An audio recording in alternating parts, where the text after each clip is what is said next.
नमस्कार। भौतिकी के मूल तत्व वीडियो व्याख्यान श्रृंखला में आज प्रस्तुत है मेरा चौथा व्याख्यान, जो कि एक विमीय शुद्ध गतिकी का भाग 3 होगा। और इस व्याख्यान में हम एक मूल राशि के रूप में समय और द्रव्यमान और उनसे संबंधित पहलुओं के बारे में चर्चा करेंगे। मैं अपना व्याख्यान हमेशा की भांति कुछ उदाहरण के साथ शुरू करना चाहता हूँ। ये उदाहरण समय से संबंधित है।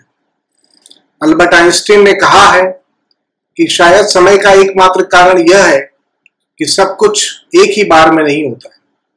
अलग अलग घटनाएं अलग अलग समय पर संपादित होती हैं।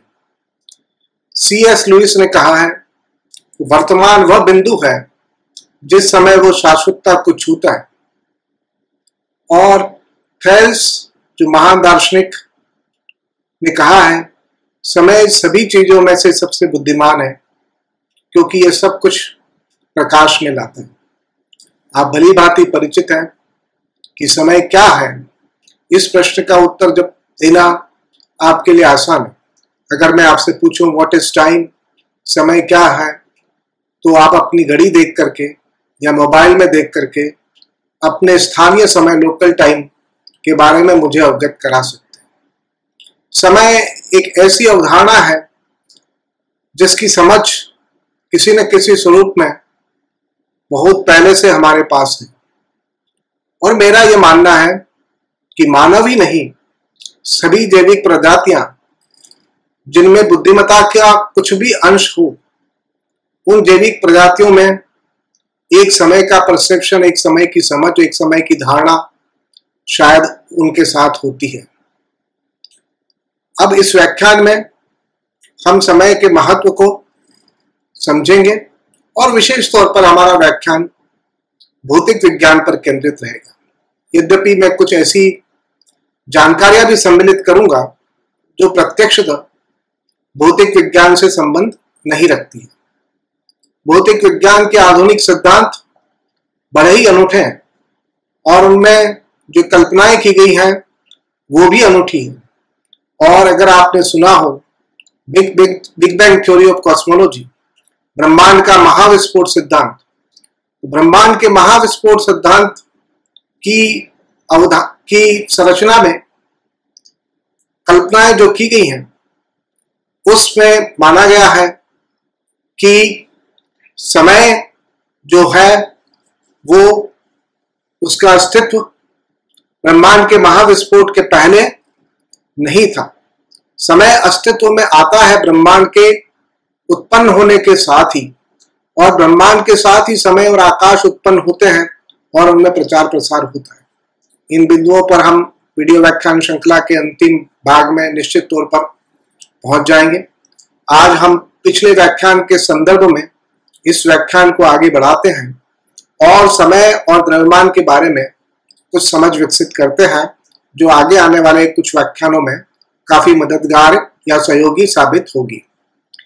पिछले वीडियो व्याख्यान में मैंने भौतिक राशियों की अंतरराष्ट्रीय प्रणाली का उल्लेख किया और बताया कि किस तरह से इस अंतरराष्ट्रीय प्रणाली में हमने मूल राशि का विचार रखा है और भौतिक राशियों के पूर्ण समुच्चय में से एक उप समुच्चय चुना है जिसमें 7 मूल राशियां हैं, और बाकी सब शेष अन्य राशियां जितनी भी हैं उनको मूल राशियों के संदर्भ में व्यक्त किया जाएगा और उनको व्युत्पन्न राशियां कहेंगे। हमने मात्रकों की अंतरराष्ट्रीय प्रणाली के बारे में भी विचार किया, क्योंकि वैज्ञानिक विश्लेषण के लिए, वैज्ञानिक अध्ययन अध्यापन के लिए एक उचित मात्रक प्रणाली का होना आवश्यक है। इसके महत्व को स्वीकार करते हुए विश्व के वैज्ञानिक समुदाय और विज्ञान के छात्रों ने एक तरह से इस मात्रक प्रणाली को स्वीकार किया है, जिसे SI मात्रक कहते हैं। SI मात्रकों की अंतरराष्ट्रीय प्रणाली के बारे में कुछ बातें आपको बताई गई थी और यह भी बताया गया था कि एक भौतिक राशि की विमा और विमा के साथ संबंधित उसका मात्रक होता है, पर मात्रक के बाद उसके संख्यात्मक मान का महत्व आता है जो किसी निकाय के लिए प्रेक्षण में आपको प्राप्त होता है। उस संख्यात्मक मान को व्यक्त करने के लिए SI प्रीफिक्स जो है, SI प्रीफिक्स बहुत ही उपयोगी है और उनका भी जिक्र पिछले व्याख्यान में किया था। और फिर मूल राशि के रूप में लंबाई का उदाहरण लेते हुए हमने 1 मीटर की जो परिभाषाएं हो सकती हैं, जो लंबाई का मूल मापक है, उसके बारे में चर्चा की थी और संख्यात्मक मान की पूरी रेंज को भी खंगाला था कि लंबाई की संख्यात्मक रेंज जो है, संख्यात्मक मान की जो रेंज है वो बहुत बड़ी है। और बाद में हमने स्वीकार किया था कि न्यूटोनियन गतिकी के आधार पर तो ये रेंज 0 से अनंत कुछ भी हो सकती है, लेकिन आधुनिक भौतिकी में प्लांक नियतांक से ब्रह्मांड के व्यास तक एक बहुत बड़ी परास है। और हमने वैज्ञानिक संकेतन की उपयोगिता को भी पिछले व्याख्यान में समझा था। अब मैं प्रारंभ करता हूं समय के बारे में चर्चा। आम आदमी की समय की क्या धारणाएं रही हैं, उसका कुछ उल्लेख करना यहां मैं आवश्यक समझता हूं। हम सभी समय का महत्व और समय की एक समझ रखते हैं और वो समझ काफी संभावना है कि वैज्ञानिक समझ के बराबर या तुल्य नहीं हो। इसलिए हमें भौतिक विज्ञान में जो आवश्यक समझ है वो तो विकसित करनी ही होगी। लेकिन इस संदर्भ में यह स्पष्ट करना जरूरी है कि किस तरह से समय का विचार हमने, हमारे पूर्वजों ने क्या क्या बातें कही। सारी चीजों का उल्लेख तो संभव नहीं है, बट शायद बुद्धिमत्ता के कारण मानव का परिचय समय से बहुत पहले ही हो गया होगा और समय को अस्तित्व और घटनाओं की एक अनिश्चितकालीन निरंतर प्रगति के तौर पर मानव ने स्वीकार किया और 3 शब्दों का मानव ने प्रयोग करना शुरू किया: भूतकाल, वर्तमान और भविष्य, अतीत, वर्तमान और भविष्य। और हम में से हर एक व्यक्ति इनके महत्व को समझता है। हर व्यक्ति चाहता है कि भविष्य जो है वो सुनहरा हो और हर व्यक्ति किसी न किसी अतीत को साथ रखता है। लेकिन जैसा महात्मा बुद्ध ने कहा है कि जो महत्व है, जिसका अस्तित्व है, जो किसी क्षण होता है, वो तो वर्तमान ही है। ये एक दार्शनिक पहलू है। कई दर्शन शास्त्रियों ने इस समय के बारे में कई प्रकार के विचार व्यक्त किए हैं, जिसका अध्ययन आपको अवश्य करना चाहिए। मैं शुरू करता हूं कि चंद्रमा का उपयोग समय को समझने के लिए करने की शुरुआत पैलियोलिथिक काल में आज से 6000 साल पहले ही हो चुकी थी। और जो हम आकाश में देखते हैं, दिन और रात जो हम प्रेक्षित करते हैं, और उसके साथ चंद्रमा की एक विशिष्ट महत्व है और उसकी कलाएं हमें दिखाई देती हैं और उसकी कलाओं में परिवर्तन जो है वो नियमित ढंग से हो रहा है। यह समझ प्राचीन मानव ने भी प्राप्त कर ली थी और चंद्रमाओं की कलाओं के रूप में मानव ने समय को व्यक्त करने की अवधारणा का विकास कर लिया था।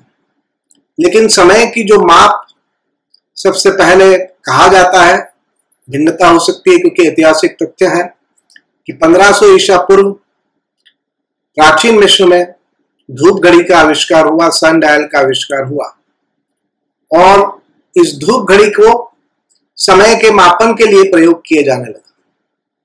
और इस धूप घड़ी के समय मापन की प्रक्रिया में केवल दिन में समय का महत्व था, रात में समय, क्योंकि धूप घड़ी भी काम नहीं करती है, धूप है नहीं, तो इसलिए रात में समय अपना अर्थ खो देता था। इस प्रकार की समय की मान्यता थी। और यह भी माना जाता है कि क्योंकि पृथ्वी जब पूरा एक चक्कर लगा लेती है एक वर्ष में, तो आकाश में दिखने वाले तारे और ग्रह उपग्रह सभी पुनः उसी स्थिति में आ जाते हैं जिसमें पहले थे 1 साल पहले। तो पृथ्वी की ये जो सूर्य के चारों तरफ कक्षीय गति है, इससे 1 वर्ष की समझ शायद वैज्ञानिक समझ विकसित होने के पूर्व ही प्राप्त होगी। और लगभग यह भी गणना हो चुकी थी कि 1 वर्ष में 12 बार चंद्रमा अपना जो साइकिल है उसको पूरा कर लेता है। और जब एक चंद्रमा 1 वर्ष में 12 बार अपने साइकिल को पूरा कर लेता है, तो उसी के आधार पर एक दिन को भी शायद 12 घंटे में बांटा गया और रात में कोई घंटे का कंसेप्ट नहीं था। यद्यपि यह भी माना जाता है कि मिस्र कालीन जो परिभाषाएं थी, उनमें हर घंटा बराबर मात्रा का नहीं था, उसका बराबर संख्यात्मक मान नहीं था। और ये उन्होंने अपने दर्शन, जीवन पद्धति, जीवन शैली के आधार पर अपनी जरूरतों के आधार पर तत्कालीन एक संरचना की कि सन डायल्स का प्रयोग किया गया। आज आप जानते हैं कि धूप घड़ी या सन डायल्स जो हैं वो दुनिया भर में हर जगह मिलते हैं और आप जरूर जाकर के उनका अध्ययन करें। जयपुर में जंतर मंतर में बहुत अच्छी व्यवस्था है जिससे आप समझ सकते हैं। पर ये अवधारणा जो समय की हमारी बनी, एक तो वर्ष की अवधारणा और एक सन डायल से समय निकालने की अवधारणा, ये वैज्ञानिक जगत के जो रिक्वायरमेंट्स है, जरूरत है, उनके हिसाब से सही नहीं थी। तो सूरज से स्वतंत्र रूप से समय को नापने की आवश्यकता महसूस की गई और फिर कुछ ऐसी घड़ियों का विकास हुआ जैसे कि वाटर क्लॉक और sand clock. In water clock और सैंड क्लॉक में कोई पदार्थ है जिसको के बहने की या जिसके गिरने की उसके का उपयोग किया गया, पदार्थ के प्रवाह का उपयोग किया गया। पानी कितने समय में एक छोटा सा छिद्र होने पर किसी पात्र में से खाली हो जाएगा।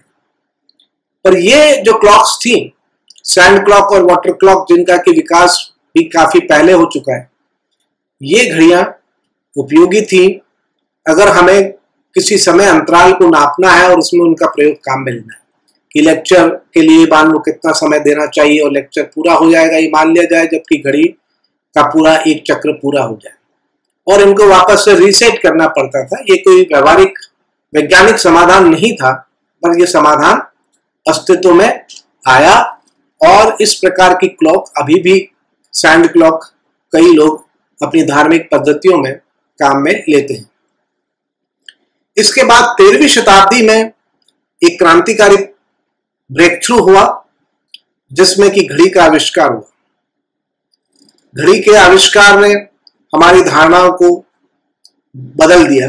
उस तरह की घड़ी का आविष्कार हुआ जो सन डायल पर आधारित या वाटर क्लॉक पर या सैंड क्लॉक पर आधारित नहीं थी।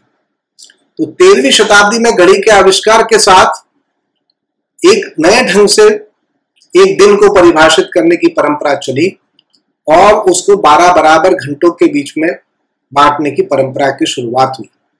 यही परंपरा बाद में हमारी जो वैज्ञानिक समझ है समय की, और जिस तरह से वैज्ञानिक और वैज्ञानिक साहित्य में हम समय की चर्चा करते हैं, उससे संबंधित गणितीय धारणाओं को विकसित करने में बहुत ही सहायक हुई है। और यद्यपि ये जो खोज है घड़ी की, ये करीब करीब 300 साल बाद जो है वो वैज्ञानिक धारणाओं तक पहुंच पाई। आप जानते हैं कि समय की इकाई के तौर पर आर या घंटे का भी काम में लिया जाता है और ये शब्द जो है वो होरे शब्द से उत्पन्न हुआ है और उन्हें ऋतुओं की देवी, गॉडेसेस ऑफ सीजन कहा जाता था और माना जाता था।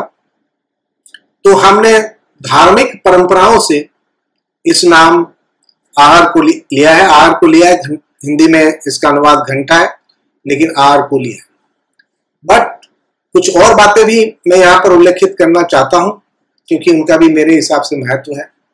ये तो हमने समझ ही लिया है कि घटनाओं की निरंतर प्रगति, घटनाओं का अनुक्रम, जीवन और जीवन के बाद मृत्यु, और जो भी हम जीवन के अलग अलग कालों को विभाजित करते हैं, बाल्यकाल से लगा करके वृद्धावस्था तक, ये सब समझ बहुत पुरानी है, प्राचीन है, पौराणिक है और बहुत सारे साहित्यों में अलग अलग ढंग से इनका उल्लेख मिलता है। लेकिन मुख्य तौर पर क्योंकि सूर्य और प्रकृति के दर्शन या प्रकृति में जो चीजें दिखाई देती थी उनके आधार पर समय की कल्पना की गई, इसलिए समय में जो उसका चक्रीय रूप है, साइक्लिक साइन जो है, वो परिलक्षित होता है या दिखाई देता है। और इसी चक्रीय समय को हमने कई धार्मिक कर्मकांडों से, रीति रिवाजों से, त्योहारों से संबंधित कर दिया। और ये भी आप देखते हैं कि हर त्योहार एक वर्ष के बाद पुनः आता है। एक वर्ष के बाद अगर हमें सितारे वहीं पर पुनः दिखाई देते हैं तो एक वर्ष के बाद त्योहार आता है।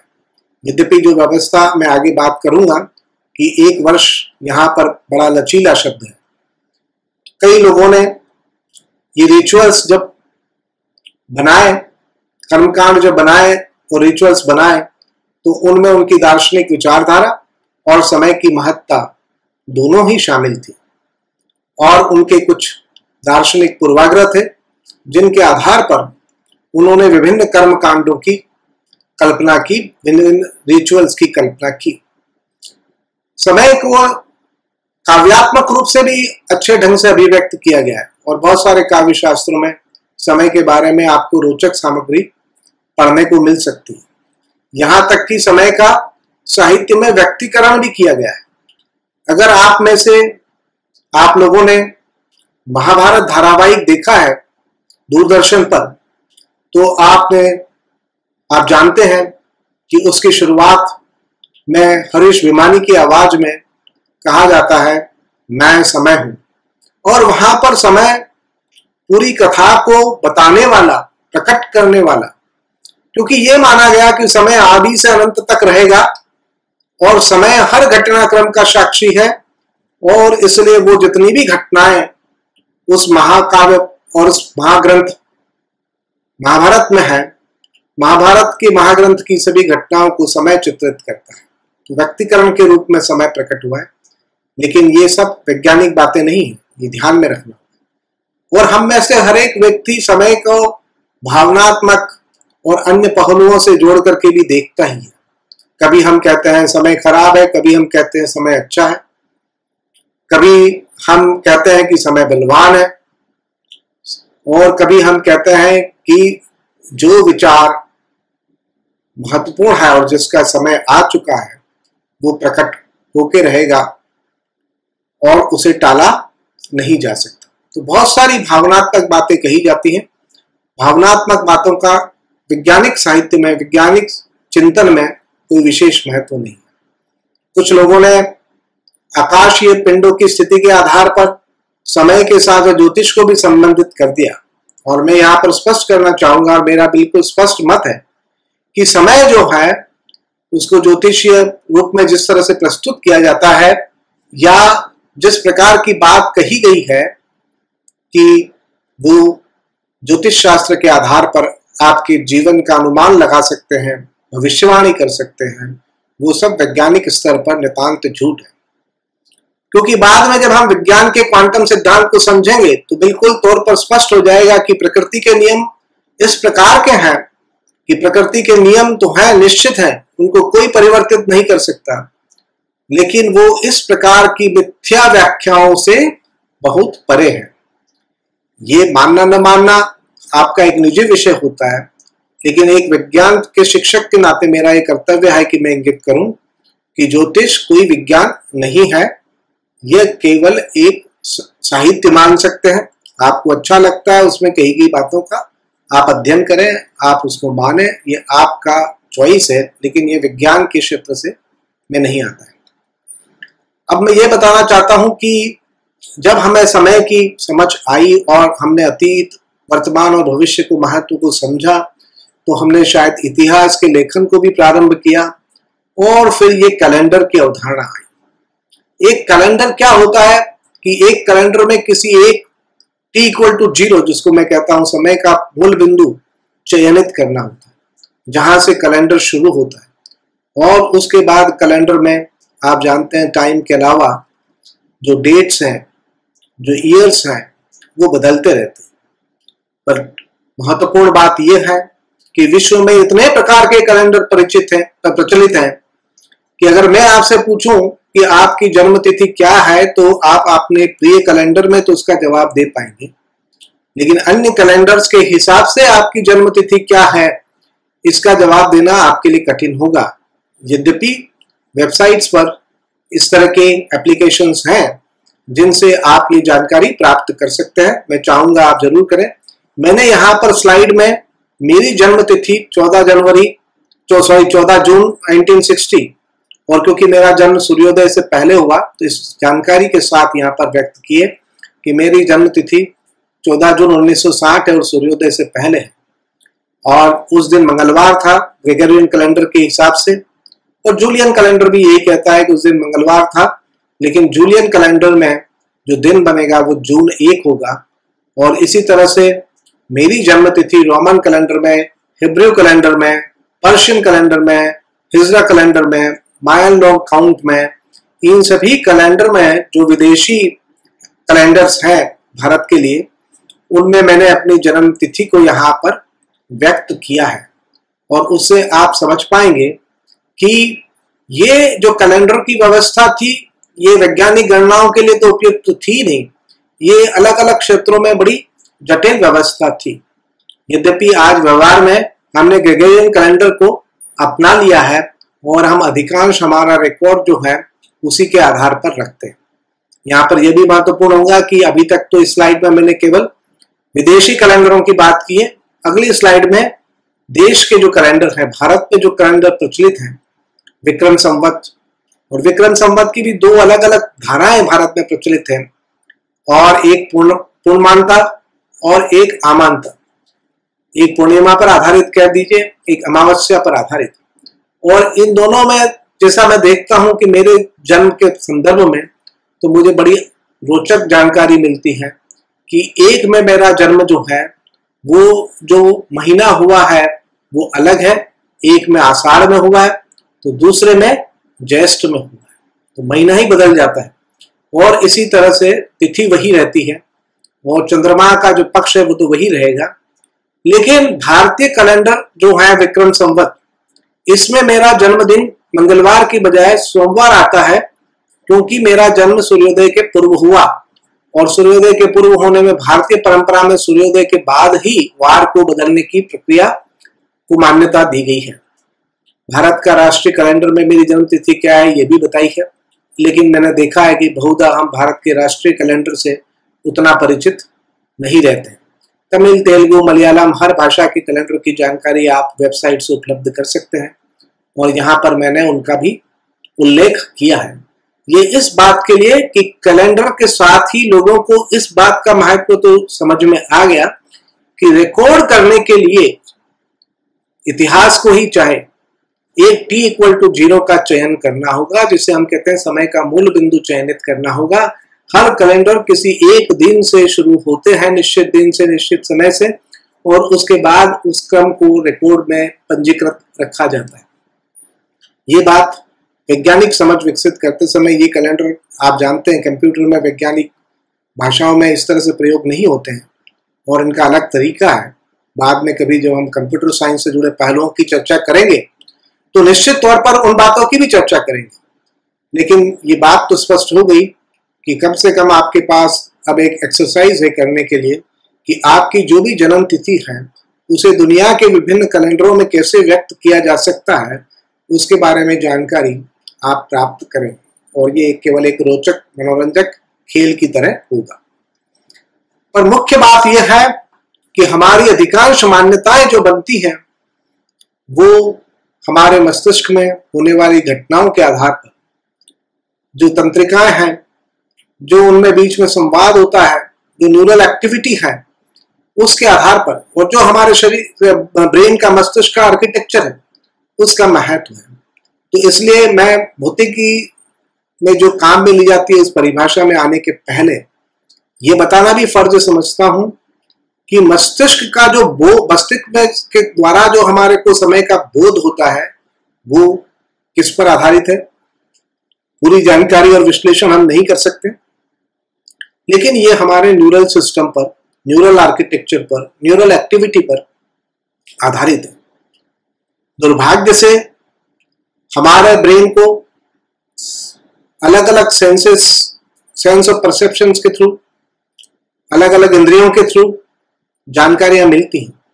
हम सुनते हैं, हम देखते हैं, हम सूंघ सकते हैं, हम स्पर्श कर सकते हैं इत्यादि। ये जो जानकारी है जो ब्रेन को प्राप्त होती है, ये ब्रेन के अलग अलग हिस्से में इन जानकारी को संसाधित या प्रोसेस किया जाता है, और वैज्ञानिक समझ ने ये बताया है कि इनके प्रोसेस होने में अलग अलग समय काल के इन्वॉल्वमेंट हो जाता है।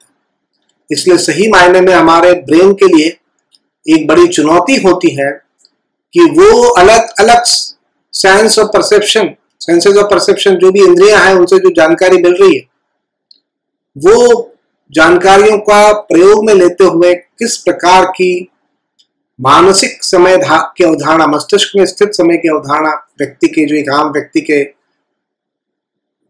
मानस में या मस्तिष्क में उत्पन्न होती है, उसको प्रस्तुत करें। और ये बहुत बड़ा ब्रेन के लिए चुनौतीपूर्ण कार्य है। यहाँ पर मैंने उल्लेख किया है डेविड एम ईगलमैन की ब्रेन टाइम का। इसको आप इंटरनेट पर सर्च करके और अधिक जानकारी प्राप्त कर सकते हैं। लेकिन ये स्पष्ट हो गया कि विज्ञान में न्यूरोसाइंस की समझ को बढ़ने के बाद कि एक नदी के रूप में समय के बहने की सोच का समय गया।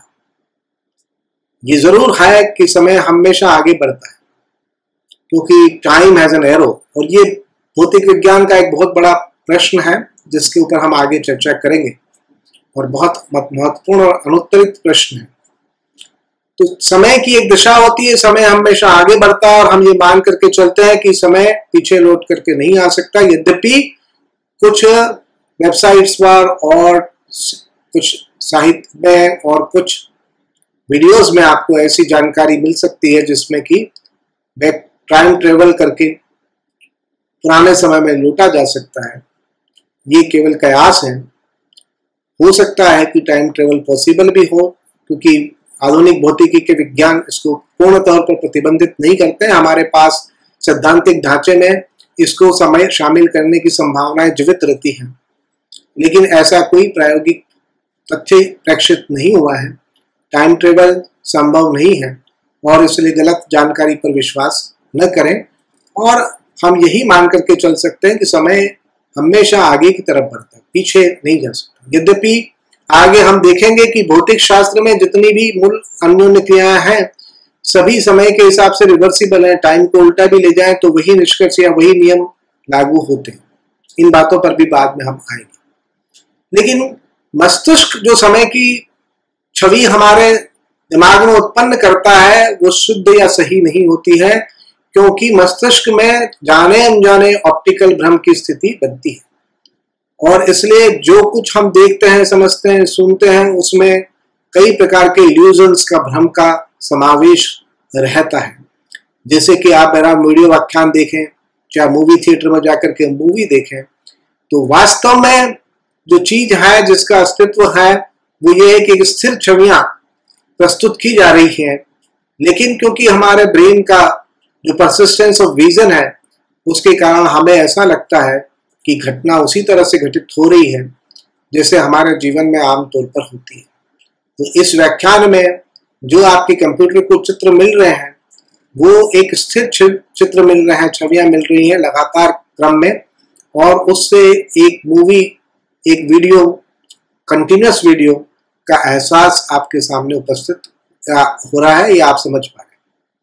और अगर आप गौर से देखेंगे तो कई समय के जो इल्यूजन्स हैं, ऑप्टिकल इल्यूजन्स हैं, उनको आप अपने जीवन में भी नोटिस कर पाएंगे। ध्यान से कभी घड़ी को देखें तो कभी कभी आपको अचानक ये लग सकता है कि जैसे कि घड़ी की जो सुई है वो रुक गई है किसी एक जगह पर। ऐसा होता नहीं है, ये हमारे ऑप्टिकल इल्यूजन के कारण इस प्रकार की संभावना नजर आती है। तो आगे भी आप ध्यान से देखें कि कभी कभी अगली स्थिति में पहुंचने में सामान्य से अधिक समय लेता हुआ प्रतीत होता है आदि। तो ये सब कारण ऑप्टिकल इल्यूजन्स के हैं। जब हम इस विषय पर चर्चा करेंगे तब हम इसको गहराई से समझ पाएंगे। मूल बिंदु पर आते हैं कि व्याख्यान में मैंने स्पष्ट किया था पिछले में कि ये भी एक भौतिक मूल राशि है और समय, और मूल राशि के रूप में हम समय को काम में लेंगे और इस मूल राशि से चिरसम्मत सिद्धांतों में भूतकाल, वर्तमान काल और भविष्य, यानी भूत, वर्तमान और भविष्य, इन तीनों के बारे में एक दृष्टिकोण प्रस्तुत करेंगे। समय का जो बिंदु है, जैसे आकाश का हमने महत्व समझा था कि आकाश में भी बिंदु है, समय का भी बिंदु है, और समय के एक बिंदु को पल या क्षण कहते हैं, और उसके रूप में, तात्कालिक रूप में समय के अस्तित्व को स्वीकार करते हुए हम हमारी भौतिक विज्ञान के लिए उपयोगी समय की अवधारणा विकसित करेंगे। तो फिजिकल टाइम वही टाइम है जो एक साइंटिफिक क्लॉक हमें दर्शाती है, और ये तब संभव हो पाया जबकि पेंडुलम घड़ी जो क्रिश्चियन हाइगन्स ने विकसित की 1665 में, और इसके बाद हमारे पास समय को मापने का एक अच्छा उपकरण मिल गया, और उस उपकरण के हिसाब से न केवल हम समय अंतराल और समय दोनों का मापन करने में सक्षम हो गए। समय एक मूल राशि है और इसका मूल मात्रक जो है सेकंड है, और इसको स्मॉल एस से लिखा जाएगा, और इसकी विमा जो है वो कैपिटल टी है। ये मैं पिछली व्याख्यान में आपको बता चुका। तो ऐसा ही मात्रक को हम सेकंड कहते हैं। कुछ हिंदी की किताबें पूरा सेकंड लिखना पसंद करती हैं, कुछ किताबें स्मॉल एस का प्रयोग करती हैं। बाद में हो सकता है मैं केवल स्मॉल एस का प्रयोग करूं, पर इस व्याख्यान के लिए मैंने सेकंड पूरा लिखा है। और आप सबके लिए ये एक सामान्य जानकारी है, मुझे दोहराने की आवश्यकता नहीं है, फिर भी एक बार बोल देता हूं कि 1 मिनट में 60 सेकंड होते हैं, 1 घंटे में 60 मिनट होते हैं, इसलिए कुल मिलाकर के 3600 सेकंड होते हैं। और एक दिन में 24 घंटे होते हैं। एक दिन में 24 घंटे का अर्थ ये है कि जिसे हम दिन कहते हैं उसमें 12 घंटे और रात कहते हैं 12 घंटे औसतन, पर ये सही में 12-12 घंटे में दिन और रात का विभाजन नहीं होता है। और इस तरह से एक दिन जिसमें 24 घंटे होते हैं उसमें, क्योंकि 24 × 3600 सेकंड यानी 86,400 सेकंड, 86,400 सेकंड एक दिन में होते हैं। और एक सामान्य वर्ष में, लीप वर्ष को छोड़ दें तो 365 दिन होते हैं। और उसकी अप्रोक्सीमेट वैल्यू जो आगे कभी गणनाओं में काम करनी होगी, तो हम ये मान के चलेंगे कि 1 year is nearly equal to 3.15 × 10⁻⁷। ये 107 लिखा गया है गलती से, क्योंकि कॉपी करते समय ये 10⁻⁷ है, इसको संशोधित कर लें, 10⁻⁷ सेकेंड। अब ये जो समय की अवधारणा जो पिछली स्लाइड में मैंने दी है, ये किस पर आधारित है, ये बात समझनी होगी। तो पृथ्वी जो है, प्रकृति लिख दिया है, प्रकृति की कई दोहराई जाने वाली घटनाओं में अपनी धुरी पर पृथ्वी की परिक्रमा भी बहुत महत्वपूर्ण है। और हम जानते हैं कि दिन और रात उसी के कारण होते हैं, क्योंकि पृथ्वी अपने ध्रुव से, जो कि उत्तरी ध्रुव और दक्षिण ध्रुव से जो गुजरने वाली रेखा है, जिसको ध्रुव एक्सिस कहते हैं, अक्ष कहते हैं, इस अक्ष के सापेक्ष पृथ्वी एक घूर्णन करती है पश्चिम से पूर्व दिशा की तरफ।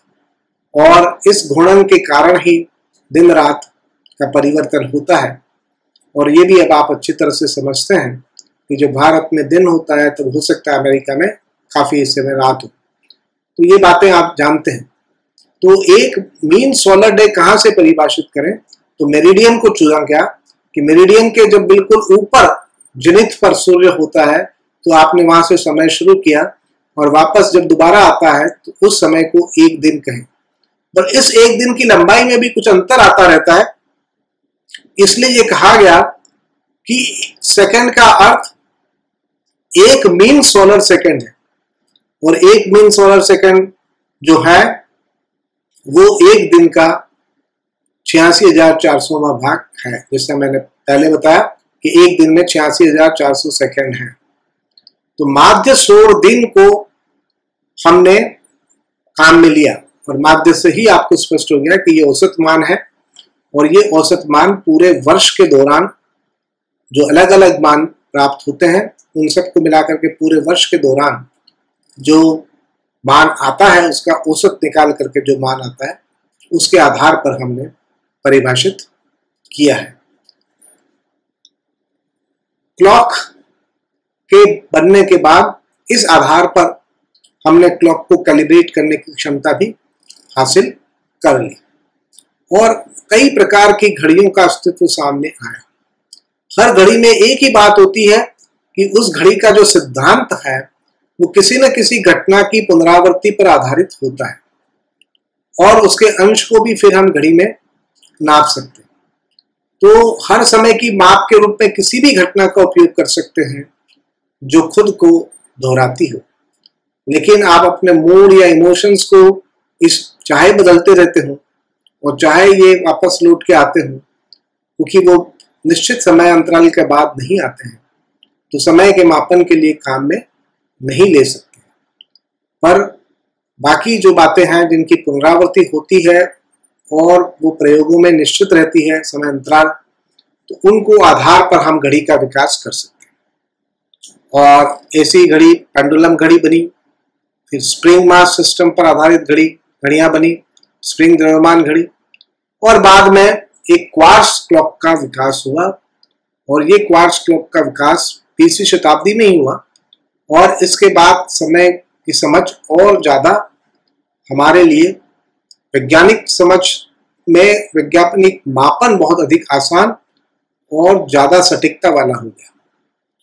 एक क्वार्ट्ज क्रिस्टल एक विशेष प्रकार का क्रिस्टल है, ये पीजो इलेक्ट्रिक क्रिस्टल है और जैसे इसमें इलेक्ट्रिसिटी देने पर इसमें कंपन उत्पन्न किए जा सकते हैं इलेक्ट्रिसिटी के जरिए, तो इसलिए जितनी भी क्वार्ट्ज क्लॉक है उसमें आप जानते हैं कि एक इलेक्ट्रिक सेल की आवश्यकता होती है और इसको बाहर से विद्युत ऊर्जा दे करके इसको कंपन कराया जा सकता है।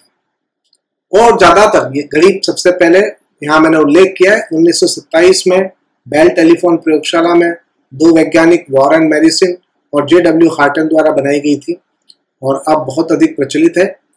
और अगर क्रिस्टल को सही आकार में और सही स्थिति में काटा जाए तो वो एक निश्चित आवृत्ति पर दोलन करता है और जो मानक एक तरह से बन गया है कि लगभग सभी क्वार्ट्ज घड़ियों में जो मानक आवृत्ति काम में ली जाती है या क्रिस्टल की जो संरचना काम में ली जाती है वो इस तरह से काम में ली जाती है कि आवृत्ति जो है, जो कंपन की उत्पन्न हो रहे हैं वो 32,768 हर्ट्ज है और 32,768 हर्ट्ज आप देखेंगे कि 24 से डिवाइड भी हो जाता है।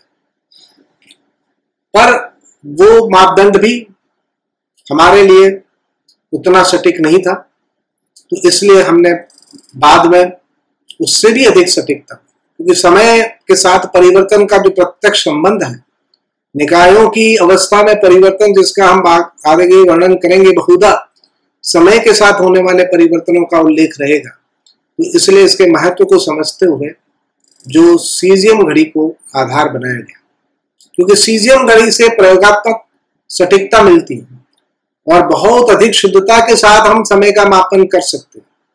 ये सीजियम घड़ी, सीजियम परमाणु जिसके 6s कक्षा में केवल एक इलेक्ट्रॉन होता है, उस एक इलेक्ट्रॉन के दो ऊर्जा स्तर बन जाते हैं पास पास, क्योंकि जो इलेक्ट्रॉन की स्पिन है और जो नाभिक की स्पिन है उसके बीच में इंटरैक्शन होती है, अंतक्रिया होती है और इस इंटरैक्शन या अंतक्रिया के कारण, जिसे हम केवल बाद में क्वांटम भौतिकी में समझ पाएंगे, हाइपरफाइन स्प्लिटिंग ऑफ होती, और उस हाइपरफाइन स्प्लिटिंग से संबंधित जो फ्रीक्वेंसी है वो नियत है और वो यहाँ पर उल्लेखित है, चित्र में भी उल्लेखित है। तो एक निश्चित फ्रीक्वेंसी की तरंगे, विद्युत चुंबकीय तरंगे इसके द्वारा उत्सर्जित होती हैं और वो इन दो ऊर्जा स्तरों में, एक में से दूसरे में, उच्च वाली से नीचे वाली ऊर्जा स्तर में संक्रमण के दौरान होती है। ये ऊर्जा बहुत कम है उस तुलना में। देखें कि सीजियम का ये जो इलेक्ट्रॉन है इसको आयनीकृत करने के लिए सीजियम को इसको सीजियम से हटाना होगा, तो इस ऊर्जा को कहते हैं आयनीकरण ऊर्जा।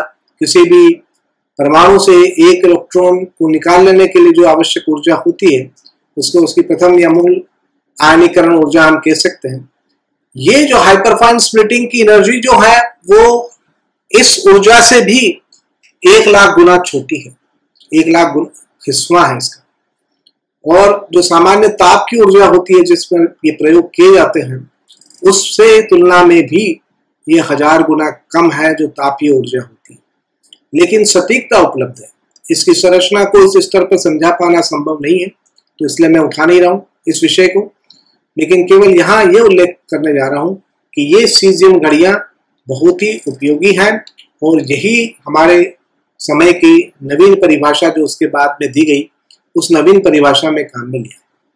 और ये परिभाषा ही वर्तमान की जो समय की परिभाषा है और जो एसआई पद्धति में समय की परिभाषा है, क्योंकि यहाँ पर एक प्राकृतिक घटना हाइपरफाइन संक्रमण की आवृत्ति जो एक प्राकृतिक भौतिकीय स्थिरांक है, नियतांक है, उसके आधार पर समय को परिभाषित किया गया। तो ये डेल्टा न्यू CS जो मैंने लिखा है हाइपरफाइन संक्रमण सीजियम का, उसकी आवृत्ति, ये डेल्टा न्यू CS को हमने माना 9192631770 हर्ट्ज, और इसको मान लेते हैं तो ये डेल्टा न्यू CS हम प्रयोग में नाप सकते हैं और उसके आधार पर हम एक समय 1 सेकंड को परिभाषित कर सकते हैं। तो समय के मानक 1 सेकंड को परिभाषित करने के लिए हमने डेल्टा न्यू सी एस जो एक स्थिरांक है, जो नियतांक है, उसका प्रयोग करना निश्चित किया। और ये घड़ियां सारे विश्व में वैज्ञानिक संस्थानों में, बड़े बड़े वैज्ञानिक संस्थान जो इनको मेंटेन करते हैं, उनमें इस प्रकार की घड़ियां होती हैं। और एटॉमिक क्लॉक्स इनको कहा जाता है दैनिक भाषा में। सीजियम एटॉमिक क्लॉक्स को ही हम जो है ग्लोबल पोजिशनिंग सिस्टम में भी काम में लेते हैं। शायद ये आगे की स्लाइड में आएगा। इसके पहले मैं ये स्पष्ट कर देना चाहता हूं कि हमने मीटर की परिभाषा पिछली बार दी थी, तब बताया था कि समय की मानक की परिभाषा मिलने के बाद ही मीटर की एसआई परिभाषा पूर्ण होगी। और मीटर की एसआई परिभाषा अब यहां पर दी गई है।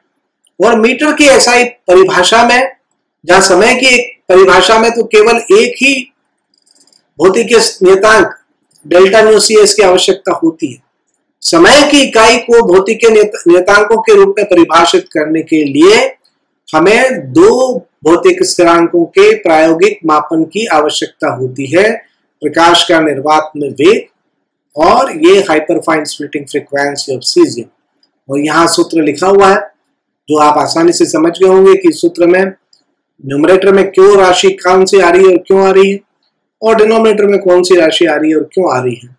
और हम इससे ये प्राप्त कर लेते हैं कि अब प्रकाश का वेग एक निश्चित हो जाएगा 299,792,458 मीटर पर सेकेंड।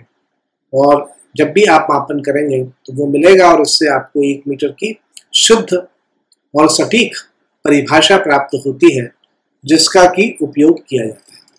हाँ, तो मैं इस बिंदु का पहले भी उल्लेख कर गया था जल्दी में, लेकिन समय को मानकीकृत करना, क्योंकि हमारे जीवन के, हमारे घटनाओं के सबका रिकॉर्ड भी समय के साथ रखा जाता है, तो बहुत ही महत्वपूर्ण था। और इसलिए एक समन्वित यूनिवर्सल टाइम यूटीसी की कल्पना की गई।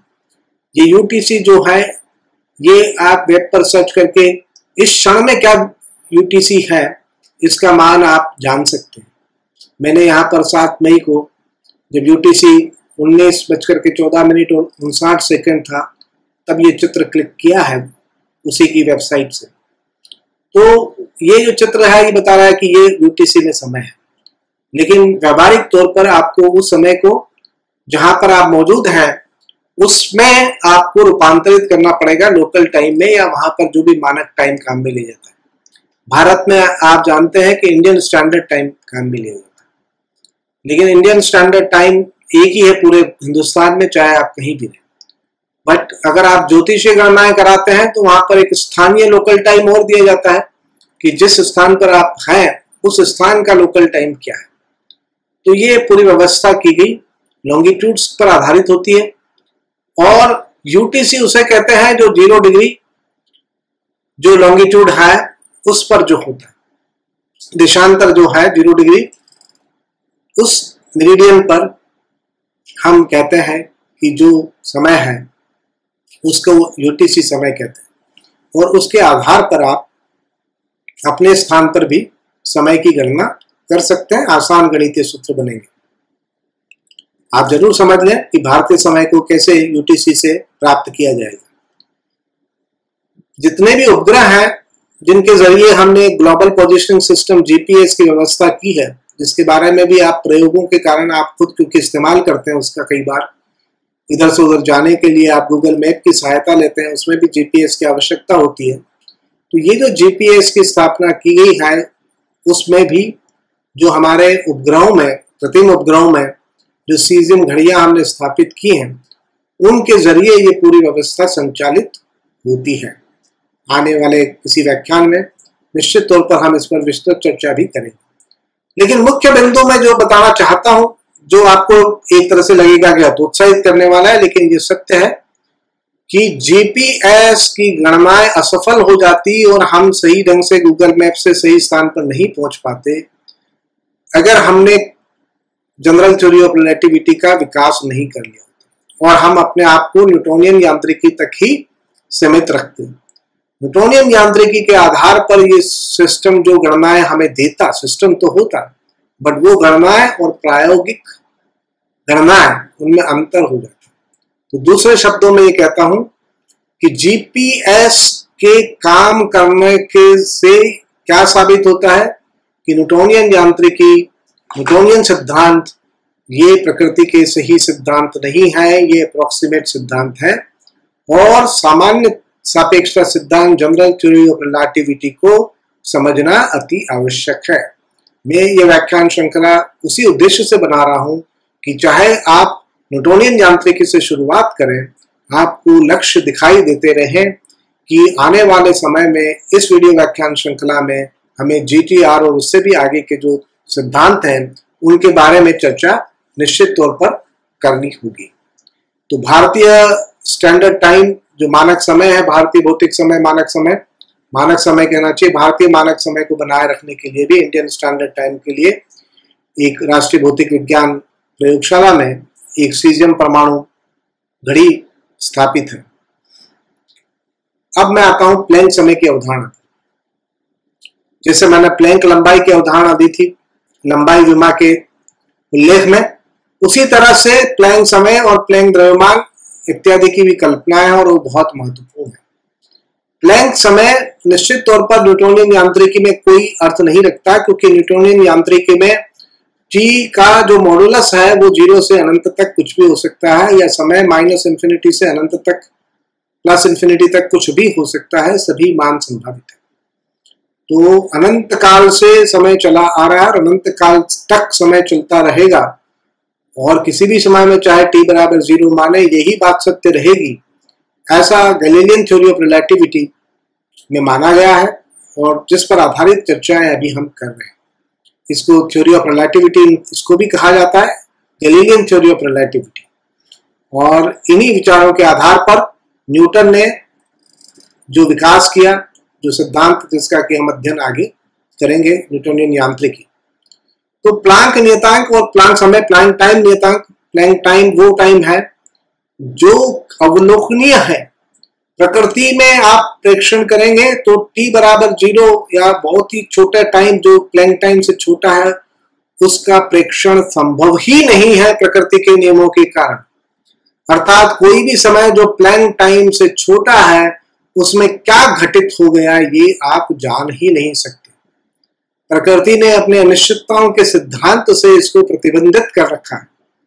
और इसलिए जब मैं कहता हूं कि एक महाविस्फोट में ब्रह्मांड की उत्पत्ति हुई और जो ब्रह्मांड की उत्पत्ति हुई उस समय को t बराबर 0 कहता हूं और फिर समय का आकलन हमारी SI इकाई से शुरू करता हूं, तो उस इकाई में समय के आकलन को हम कॉस्मिक टाइम कहते हैं।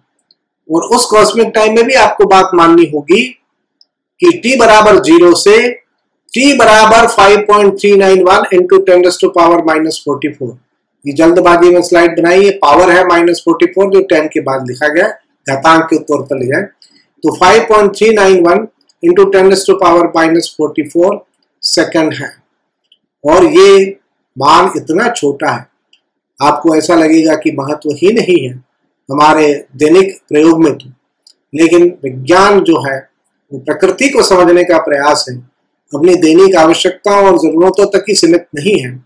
और इसलिए प्लैंक समय का महत्व आगे आने वाले सैद्धांतिक विश्लेषणों में और विशेष तौर पर अग्रिम विषयों के सैद्धांतिक विश्लेषण में फिर से स्पष्ट होगा, पूरी तरह से स्पष्ट किया जाएगा मेरे द्वारा और उसको गहराई से स्वीकार करने की कोशिश करें। तो प्लैंक टाइम से छोटे टाइम का कोई अर्थ नहीं है। और प्लैंक टाइम में जैसे अभी मैंने चर्चा की तो यहाँ मैं इसका भी उल्लेख कर देना चाहता हूँ कि t बराबर 0 कॉस्मिक टाइम पर ब्रह्मांड का महाविस्फोट होता है। t बराबर 0 से पहले प्लैंक टाइम तक हम कुछ नहीं जान सकते हैं। बाद में भी किसी भी ऐसे ड्यूरेशन को जो प्लैंक टाइम से छोटा है उस ड्यूरेशन में क्या घटनाक्रम हो गया उसको हम नहीं प्रेक्षित कर सकते हैं। पर ब्रह्मांड जब से उत्पन्न हुआ है उसके बाद से कई घटनाएं होती रही हैं और परिवर्तित होता है। एक है मानव का इतिहास, दूसरा है ब्रह्मांड का इतिहास। यहाँ इस स्लाइड में मैंने ब्रह्मांड का इतिहास संक्षेप में, बिल्कुल ही संक्षेप में कुछ ही बिंदुओं का उल्लेख करते हुए ब्रह्मांड के 13.7 बिलियन, यहाँ पर 0.9 लिखा है लेकिन क्योंकि कॉस्मोलॉजिकल प्रायोगिक अध्ययन में डेटा बदलता रहता है मेरा मानना वर्तमान में कि 13.7 बिलियन ईयर अगो ब्रह्मांड की उत्पत्ति हुई। महाविस्फोट में आकाश समय ब्रह्मांड की उत्पत्ति हुई और उसके बाद से परिवर्तन होते हैं। लेकिन जिस समय ब्रह्मांड उत्पन्न हुआ उस समय में सूर्य और पृथ्वी नहीं थे। सूर्य और पृथ्वी को अस्तित्व में आने में बहुत समय लग गया। और जिस समय में ब्रह्मांड उत्पन्न हुए उस समय में पदार्थ और क्या स्वरूप था और उनकी संरचना क्या थी और उनके बीच में अंतक्रिया या इंटरेक्शन क्या होती थी, इन सब का अध्ययन भी हम वीडियो व्याख्यान श्रृंखला के अंतिम भागों में करेंगे, उच्च ऊर्जा भौतिकी में और ब्रह्मांड विज्ञान। लेकिन सूर्य और पृथ्वी अस्तित्व में आए। जिस दिन पृथ्वी अस्तित्व में आई उस दिन पृथ्वी पर ऑक्सीजन नहीं थी। कालांतर में कैसे ऑक्सीजन उत्पादित हुई ये सब भी आपको भूगर्भ शास्त्र की किताबों में मिलेगा उल्लेख, और बहुत रोचक जानकारी होती है जिसे आप प्राप्त कर सकते हैं। पर हमारा इतिहास, मानव प्रजाति का इतिहास चाहे छोटा हो, लेकिन मानव उसी आरएनए से डीएनए बन करके और पहले सिंगल सेल बना और उसी से उनका उद्भव या इवोल्यूशन हुआ है।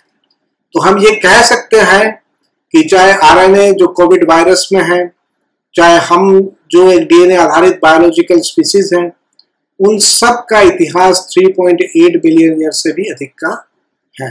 इतना प्राचीन इतिहास है और इसमें कई जैविक प्रजातियां जो हैं विलुप्त हो चुकी हैं।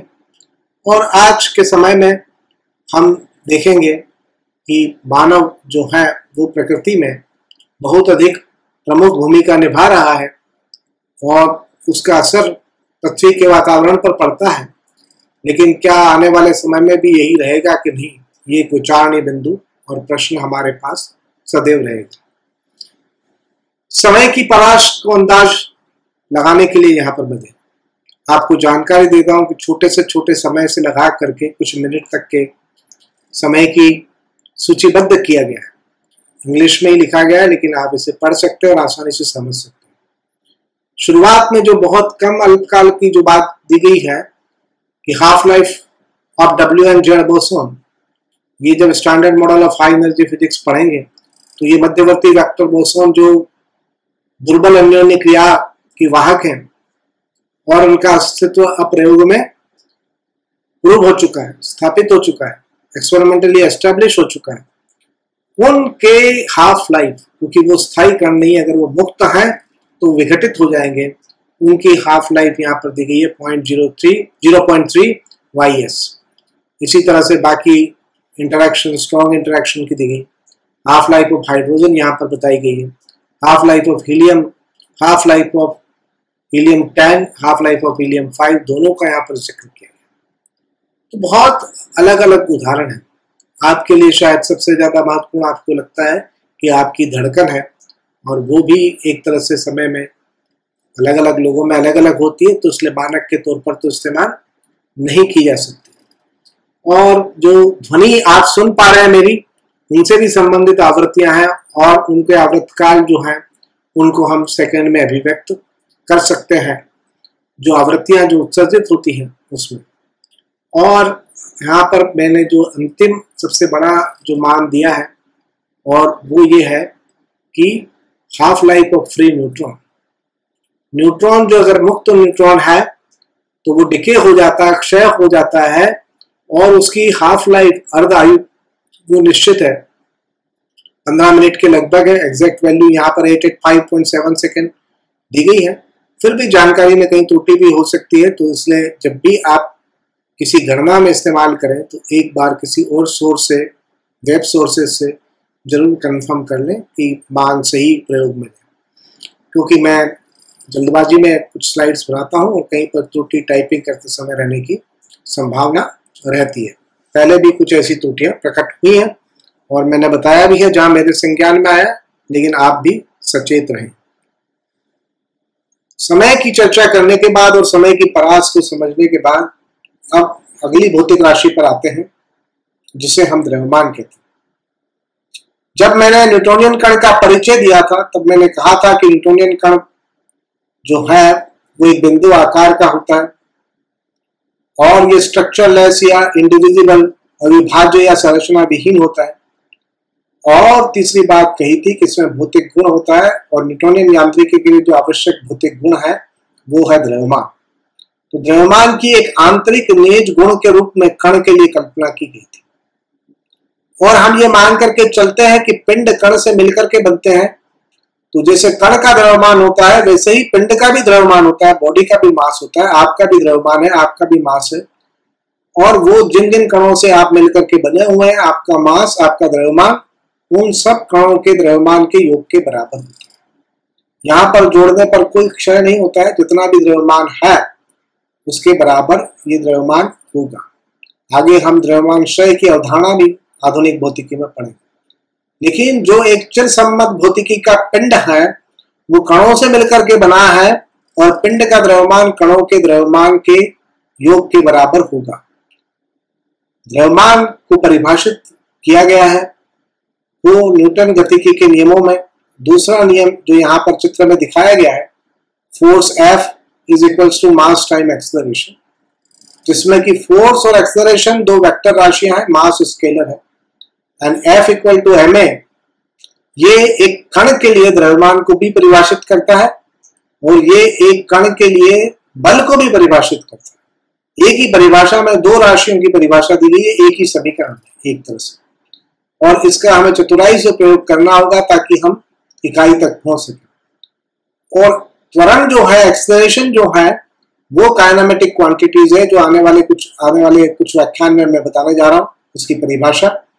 तो वो तो प्रयोगों में नापी जा सकती है, उसकी परिभाषा हम पहले प्राप्त करेंगे और उसके आधार पर समझेंगे। और F और M में से एक को ज्ञात होने पर ही दूसरा ज्ञात हो सकता है। तो गणना करने के लिए भी इसी प्रकार की पद्धति को काम में लेना पड़ेगा, क्योंकि दोनों ही राशियां बल और द्रव्यमान वो इसी एक परिभाषा से प्राप्त होती है। निश्चित तौर पर जब मैं न्यूटन गति के नियमों की चर्चा करूंगा तब भी इस बिंदु पर वापस आऊंगा और आपका ध्यान आकृष्ट करूंगा। परंतु जो बात आपको याद रखनी चाहिए कि कण का द्रव्यमान नहीं बदल सकता, क्योंकि कण को अविभाज्य माना है, संरचना विहीन माना है। तो पूरी गति के दौरान कण का द्रव्यमान उसका निज गुण है और वो वही बना रहता है। लेकिन किसी पिंड का द्रव्यमान समय के साथ बदल सकता है, और इसलिए ऊपर जो समीकरण न्यूटन की दी गई है वो पिंड के लिए नहीं है, वो कण के लिए है। पिंड के लिए इसको संशोधित करना होगा, जिस पर हम बाद में विचार करेंगे जब ये विषय लेंगे तब। लेकिन पिंड का द्रव्यमान बदल सकता है, क्योंकि पिंड में से कुछ चीजों को वो छिटक सकता है, कुछ चीजें वो हटा सकता है या कुछ चीजें फेंक सकता है। तो जैसा आप जानते हैं कि रॉकेट जब प्रणोदित होता है तो गैसेस को इजेक्ट करता है नीचे की तरफ और उसकी गति ऊपर की तरफ होती है। तो हम वहां देखते हैं कि उस रॉकेट का द्रव्यमान जो है वो परिवर्तनशील है। तो द्रव्यमान को नियतांक नहीं माने, ये प्लांक नियतांक की तरह नियतांक नहीं है। जो बात कही है वो केवल इतनी है कि द्रव्यमान जो है वो एक कण के लिए नियतांक है, कि एक बार कण को आपने एक द्रव्यमान का मान दे दिया है तो वही मान न्यूटोनियन यांत्रिकी में रहेगा। पिंड के लिए ये बात लागू नहीं हो सकती। अब इसकी ऐसा इकाई को भी उसी तरह से जैसे मीटर की हमने एक परिभाषा दी थी, हमने क्या किया, हमने कहा कि जो हमारा इंटरनेशनल वेट्स एंड मेजर्स का ब्यूरो है पेरिस के आसपास जो स्थित है, उसमें एक वजन रखा हुआ है, एक वस्तु रखी हुई है, एक पिंड रखा हुआ है। उस पिंड के द्रव्यमान को हमने 1 किलोग्राम माना और फिर कहा कि अगर और किसी को है तो, क्योंकि आप सभी जानते हैं बाजार में सब्जी लेना चाहते हैं या कोई भी सामान, यद्यपि आजकल ये तराजू कम काम में ली जाती है बैलेंस वाली, तो हम इससे तुलना करके अन्य मानक 1 किलोग्राम बना सकते हैं। और इसीलिए आप जानते हैं पूरी व्यवस्था है, और जितने भी द्रव्यमान के आपको बाट मेजर्स मिलते हैं वो सब बाट जो हैं वो पूरी तरह से वैज्ञानिक ढंग से चेक भी किए जाते हैं और किसी एक लेवल तक उनमें सटीकता को सुनिश्चित किया जाता है, ताकि उपभोक्ता से भी कोई धोखा नहीं हो। और उपभोक्ता के संरक्षण के लिए इसमें हमने नियमों का प्रावधान भारत में भी किया है। लेकिन इस एक प्लैटिनम इरिडियम सिलेंडर जो इंटरनेशनल वेट्स एंड ब्यूरोज के पेरिस के पास स्थित कार्यालय में रखा गया है, उसको हमने 1 किलोग्राम मान लिया और उसके आधार पर हमारे पास भारत में भी उसका 1 किलोग्राम मानक है, और उसके आधार पर हमने फिर एक पूरी व्यवस्था स्थापित की है। यहाँ मैं ये भी बता देना चाहता हूँ कि ध्यान में रखें कि द्रव्यमान का ऐसा ही मात्रक किलोग्राम है, और के जी लिखते हैं, जी ग्राम को बताता है एक तरह से, और स्मॉल के जो लिख रहे हैं वो किलो, जो ऐसा ही प्रीफिक्स है। बट व्यवहारिक कारणों से हमने ऐसा यूनिट किलोग्राम मानी है, ग्राम नहीं। सीजीएस सिस्टम में ये ग्राम थी, लेकिन एमकेएस सिस्टम से एसआई सिस्टम तक ये किलोग्राम है। तो इसलिए एसआई प्रीफिक्स जनरली जो काम में ले जाएंगे द्रव्यमान में, वो ग्राम के साथ प्रयोग किए जाएंगे। जैसे mg जब आप लिखते हैं तो mg, और जैसे भी आप दवाइयों पर देखते हैं तो जानकारी दी हुई रहती है कि कौन सा रसायन कितनी मात्रा में है, तो वो जनरली mg और माइक्रोग्राम के कोटि की होती है। तो मिलीग्राम जो है उसमें हमने एक तरह से लिखते समय ग्राम को इकाई मानते हुए एसआई प्रीफिक्स का इस्तेमाल किया है। और ये भी बताया था कि यहाँ पर किलोग्राम जो है, बाकी के केसेस में हमने जो किलो में केस छोटा रखा है, बाकी मेगा, गीगा, टेरा, पेटा, इन सब में हमने जो राशि या जो के संकेत है, प्रतीक है, वो कैपिटल में लिए। इन बातों को आप ध्यान में रखें कि किलोग्राम एसआई की मात्रक है द्रव्यमान का, और द्रव्यमान का मापन जो अलग अलग तरह की तराजुएं होती हैं, उन तराजुओं के आधार पर किया जा सकता है। तो हमारे शरीर का द्रव्यमान भी तराजू से काफी अधिक शुद्धता से नापा जा सकता है। इस प्रकार की बैलेंसेस, बराबर संतुलन पर आधारित उपकरण उपलब्ध है। लेकिन द्रव्यमान की जो इकाई परिभाषित की गई थी 1 किलोग्राम, ये बहुत बड़ी इकाई है। और जब परमाणु भौतिकी, नाभिक भौतिकी का महत्व स्पष्ट हुआ, तब लगा कि ये व्यवहारिक तौर पर परमाणु भौतिकी में, नाभिक भौतिकी में उपयोगी नहीं है, क्योंकि परमाणु और नाभिक का द्रव्यमान इनकी तुलना में बहुत कम होता है। और इसी तरह से इलेक्ट्रॉन, प्रोटॉन, न्यूट्रॉन जिसके बारे में आपने सुना है, उनका द्रव्यमान भी बहुत कम होता है। तो हमने एक मानक इकाई इस सूक्ष्म स्तर पर काम करने के लिए परिभाषित की, और वो मानक इकाई है, उसको परमाणु द्रव्यमान इकाई, एटॉमिक मास यूनिट या यू कहा जाता है। और एक यू किसे माना कि एक कार्बन 12 परमाणु का जो द्रव्यमान है, उस कार्बन 12 परमाणु के द्रव्यमान को 12 से डिवाइड करें। कार्बन परमाणु एक स्थायी आइसोटॉप है, और इसीलिए इसको एक मानक आधार के ऊपर चयनित किया गया।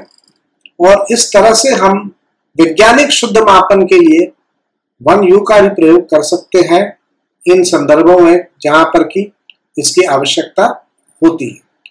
प्रारंभिक पाठ्यक्रम में क्योंकि हम न्यूटोनियन यांत्रिकी तक ही सीमित रहेंगे, तो इसका उपयोग नहीं होगा, लेकिन बाद में जब आवश्यकता होगी तब हम इसको रिकलेक्ट करेंगे। तो एक 1U भी एक मानक इकाई के तौर पर ही लगभग स्वीकार्य है। द्रव्यमान की भी परास है, तो इसमें देखें कि कुछ कण तो ऐसे भी हैं elementary quantas, quantum field theory के हिसाब से, जो मासलेस है, जैसे फोटोन। फोटोन मासलेस है, ग्लूऑन मासलेस है। कुछ सिद्धांत जैसे standard model of high energy physics है, वो न्यूट्रिनो को भी मासलेस मानता है, द्रव्यमानहीन मानता है। कुछ सिद्धांत हैं जो उसके बाद दिए गए हैं और बियॉन्ड स्टैंडर्ड मॉडल है, उसमें न्यूट्रिनो का द्रव्यमान हो सकता है। लेकिन जो ज्ञात द्रव्यमानों में से जिनको यहाँ पर सूचीबद्ध किया है, इलेक्ट्रॉन का द्रव्यमान सबसे कम है इस सूची में, और वो आपको याद भी रखना होगा जब हम स्थिर विद्युतिकी और उन विषयों का अध्ययन करेंगे। और ये मान है 9.109 इंटू 10⁻⁻31 किलोग्राम। तो ये बहुत ही छोटा मान है, और आप देख रहे हैं कि ये जो एटॉमिक इकाई है उससे भी काफी छोटा मान है, लगभग 2000वां हिस्सा यूं कह सकते हैं। अप क्वार्क का मास इलेक्ट्रॉन से ज्यादा होता है, और डाउन क्वार्क का मास अप क्वार्क से भी ज्यादा होता है। और अन्य जो क्वांटा जो हमने चर्चा करते हैं, जिनके हम स्टैंडर्ड मॉडल में, उनके द्रव्यमान की जानकारी भी यहाँ दी गई है। और एक वायरस के द्रव्यमान की जानकारी भी दी गई है, और आप देखते हैं कि वायरस का द्रव्यमान कितना कम है आपकी तुलना में, तो विशेष तौर पर कितना कम है एक विरियन का। जब मैंने यहाँ पर जो द्रव्यमान उल्लेखित किया है, तो कई बार ये शब्द वायरस और विरियन में अंतर है। विरियन एक सिंगल एंटिटी को कहते हैं, और वायरस पर्यायवाची के बहुवचन के तौर पर भी अलग अर्थों में भी प्रयुक्त होता है। पृथ्वी का द्रव्यमान, सूर्य का द्रव्यमान भी उल्लेखित किया है। सबसे बड़ा द्रव्यमान का मान जो है वो ब्रह्मांड के लिए होगा। लेकिन जो ब्रह्मांड की में द्रव्यमान कहेंगे तो उसका अर्थ क्या है, ब्रह्मांड के द्रव्यमान का अर्थ क्या है, ये पुनः स्पष्ट होगा। और प्लैंक मास भी इसी तरह से हम परिभाषित कर सकते हैं, जो पिछली स्लाइड में थी। पर द्रव्यमान की ऐसा ही परिभाषा देने के लिए हमने ये जो प्लैटिनम इरिडियम बार परिभाषा को त्यागने का निर्णय किया और हमने ये निश्चित किया कि सभी एसआई इकाइयां जो है वो भौतिकीय नियतांकों के आधार पर, भौतिकीय स्थिरांकों के आधार पर परिभाषित होंगी। पूर्व में 2 राशि में परिभाषित कर चुका हूं इस आधार पर। मीटर, जिसकी की परिभाषा C और डेल्टा न्यू CS के संदर्भ में, और समय का सेकंड, जिसकी परिभाषा delta nu CS hyperfine splitting frequency of CGM के संदर्भ में, और द्रव्यमान की परिभाषा देने के लिए एक और नियतांक को इस ग्रुप में शामिल किया गया और उस नियतांक का नाम है प्लैंक नियतांक। और ये प्लैंक नियतांक की प्रस्तुति सर्वप्रथम मैक्स प्लैंक ने 1900 में की। और हम आगे पढ़ेंगे ब्लैक बॉडी स्पेक्ट्रम, कृष्णिका स्पेक्ट्रम, उसकी व्याख्या करने के लिए मैक्स प्लैंक ने क्रांतिकारी विचार दिया और एक सूत्र जो शायद आपको पहले से पता हो, E बराबर h न्यू दिया, और उसमें जो h है वो प्लैंक के सम्मान में प्लैंक नियतांक से अब जाना जाता है। क्वांटम यांत्रिकी या आधुनिक भौतिकी की ये एक महत्वपूर्ण अवधारणा है और उसी पर h पर ही बहुत कुछ आधारित है। h का मान अगर बदलता है तो वहां पर सब चीजें बदल सकती है। अगर h 0 हो जाता है तो क्वांटम भौतिकी ये मानते हैं कि चिरसम्मत भौतिकी क्लासिकल फिजिक्स में बदल सकती है। तो ये जो h है यही क्वांटम भौतिकी का मूल आधार है, उसका बेसिस है एक तरह से। तो प्लैंक नियतांक की विमा जो आती है वो ऊर्जा और समय यानी जूल सेकंड में इसकी व्युत्पन्न इकाई है या मात्रक है, और इसके व्युत्पन्न मात्रक को इस्तेमाल करते हुए हमने 1 किलोग्राम की परिभाषा दी है। उस परिभाषा के लिए हमने माना है कि h जो कि प्लैंक नियतांक है, इसका मान ये होता है 6.62607015 into 10⁻⁻34। ये जो मान माने जाते हैं C और डेल्टा न्यू CS के संदर्भ में भी मैं स्पष्ट कर चुका हूं कि ये हमारे जो पुराने स्टैंडर्ड होते हैं उससे नए स्टैंडर्ड को बनाए रखने के, उसके बिल्कुल जितना संभव हो उसके निकट बनाए रखने के लिए ही चूज किए जाते हैं। क्योंकि एज का मान भी सटीकता से हो सकता है, इसके लिए काफी सार्थक अंक यहाँ पर दर्शाए गए हैं जैसा आपको ये दिख रहा है, लेकिन ये साइंटिफिक नोटेशन में लिखा हुआ है। 10 के ऊपर पावर है -34। प्लैंक नियतांक की विमा mL2T-1 है, यानी लंबाई की 2 विमाएं, टाइम के हिसाब से ये इनवर्स विमा और एक मास की विमा इसमें सम्मिलित है। इसलिए प्लैंक नियतांक के प्रयोग से सीधे द्रव्यमान की इकाई नहीं मिलेगी, सीधे द्रव्यमान का मात्रक नहीं मिलेगा, हमें लंबाई और द्रव्यमान के जो नियतांक थे उनको भी काम में लेना होगा। और इसीलिए 2019 में जो परिभाषा दी गई है 1 किलोग्राम की, वो यहाँ चित्र में नीचे बताई गई है। और इसलिए 1 किलोग्राम को निर्धारित करने के लिए 3 राशियों का मापन प्रायोगिक ढंग से आपको करना होगा। प्लैंक नियतांक, डेल्टा न्यू CS और प्रकाश का निर्वात निर्वेग। और ये एक ऐसी परिभाषा है कि अगर कोई एलियंस भी सेम काम में लेते हैं तो इसके आधार पर हम 1 किलोग्राम किसे कहते हैं उसको उनको भी समझा सकते हैं, क्योंकि ये तीनों राशियां उनके अपने स्थान पर प्रिसाइजली मेजर की जा सकती हैं और उन मेजरमेंट्स को काम में लेकर के वो हमारा 1 किलोग्राम का अर्थ क्या है उसको समझ सकते हैं। निश्चित तौर पर ये मान करके चले, क्योंकि ये घटनाक्रम हमारे यहाँ पर जिस ढंग से ऐतिहासिक स्तर पर मानक मात्रकों का निर्धारण हुआ है, अगर कोई एलियन सभ्यता है तो उसने भी वही मानक मात्रक काम में लिए होंगे और वैसे ही परिभाषित किए होंगे, ये आवश्यक नहीं है। लेकिन कम्युनिकेशन करने के लिए एलियन सभ्यता से ये नवीन परिभाषाएं बहुत ही उपयोगी होंगी और मेरी दृष्टि में ये भी इन्हें अपनाने का एक सार्थक कारण है।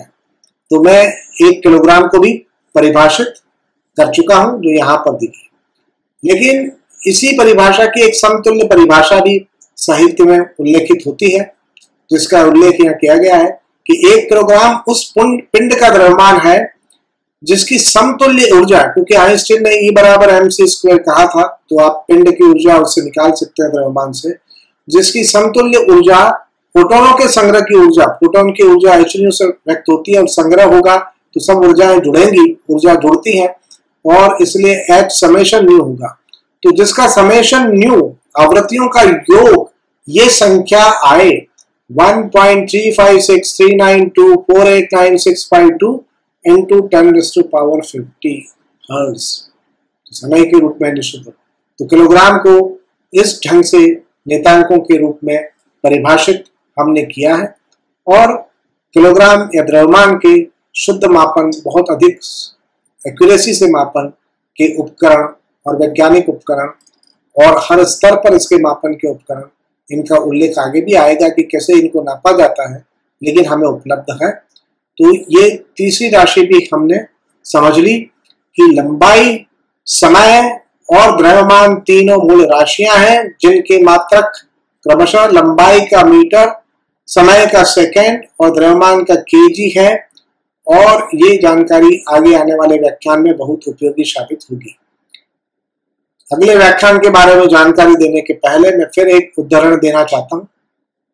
जॉन व्हीलर, प्रसिद्ध भौतिक वैज्ञानिक, सिद्धांतिक वैज्ञानिक, ने कहा है black hole have no hairs, black holes have no hairs, black hole में बाल नहीं होते। ये जॉन व्हीलर का कथन है। ये इसलिए कहा है क्योंकि एक ब्लैक होल के केवल 3 नेज गुण होते हैं और वो नेज गुण है द्रव्यमान, आवेश और spin, mass, spin and spin, mass, spin and charge. ये 3 गुण उसमें होते हैं, केवल 3 भौतिक विशेषता होती है सभी ब्लैक होल में, और बाकी राशियों का और नेज गुणों का उसमें उल्लेख आवश्यक नहीं होता। इसलिए उन्होंने इसकी तुलना एक मेरे जैसे गंजे लोगों पूरे कमरे में भरे हुए हैं और केवल गंजे ही लोग हैं, तो आप जानते हैं कि जिस कमरे में केवल गंजे लोग उपलब्ध हैं वहां पर बालों की लंबाई, बालों की शैली और बालों के रंग का कोई अर्थ नहीं होता। अभी मेरे तो कुछ बाल बचे हैं, लेकिन ब्लैक होल के बाल नहीं होते हैं। ये बहुत ही अच्छा उदाहरण जॉन व्हीलर ने दिया है, जिसमें भौतिक के तथ्य, भौतिक के परिप्रेक्ष्य छुपा हुआ है, जो व्याख्यान में जब हम ब्रह्मांड की कॉस्मोलॉजी के स्तर पर पहुंचेंगे तब और अधिक स्पष्ट होगा। अब यहाँ पर इसके बाद यहाँ मैंने फिर टूटी हुई एक विमीय लिखना है, विमयी लिख दिया। तो एक विमयी आकाश और एक विमयी समय पर अगला व्याख्यान केंद्रित होगा, क्योंकि हमने कण की परिकल्पना दे दी, हमने 3 मूल राशियों के बारे में बता दिया। तो अब एक ऐसा ढांचा खड़ा करना है जिसमें कण की शुद्ध गतिकी को समझा जा सके, और उस ढांचे को खड़े करने के लिए मुझे 1 डायमेंशनल स्पेस, 1 डायमेंशनल टाइम, एक विमीय आकाश, एक विमीय समय की रूपरेखा आपके सामने प्रस्तुत करनी होगी, जिस पर मेरा अगला व्याख्यान केंद्रित होगा। इस व्याख्यान को यही समाप्त करते हुए मैं पुनः दोहराना चाहूंगा कि अगर आपको ये वीडियो श्रृंखला पसंद आ रही है तो आप नीचे लाइक बटन पर क्लिक कर सकते हैं, और आप अगर इस चैनल को सब्सक्राइब करना चाहते हैं तो सब्सक्राइब बटन पर क्लिक करें, और अगर आप चाहते हैं कि मेरे द्वारा अपलोड किए जाने वाले वीडियो की जानकारी आपको यथाशीघ्र मिले तो आप बेल आइकन पर क्लिक करके नोटिफिकेशन प्राप्त कर सकते हैं। इस वीडियो व्याख्यान श्रृंखला से संबंधित आपके सुझाव आमंत्रित हैं, जो आप कमेंट बॉक्स में भी लिख सकते हैं, और आपके सुझावों को पर मैं विचार करूंगा। केवल असभ्य भाषाओं में व्यक्त सुझावों को छोड़ करके बाकी सुझाव सुरक्षित रखे जाएंगे। और अगर आप चाहें तो मुझे मेरे ईमेल एड्रेस ashok.nagawat, जो मेरे नाम पर आधारित है, ashok.nagawat@gmail.com पर भी आप मेल भेज सकते हैं। सभी मेल का उत्तर दे पाना तो संभव नहीं होगा, पर मुझे अगर आपकी मेल रोचक लगी और आवश्यक लगा कि इसका उत्तर और संबंधित पक्ष आपके समक्ष और स्पष्ट करना चाहिए, तो मैं अवश्य करूंगा यथासंभव। इसके साथ ही आज का ये वीडियो व्याख्यान श्रृंखला, आज का ये वीडियो व्याख्यान यहीं पर समाप्त होता है। धन्यवाद।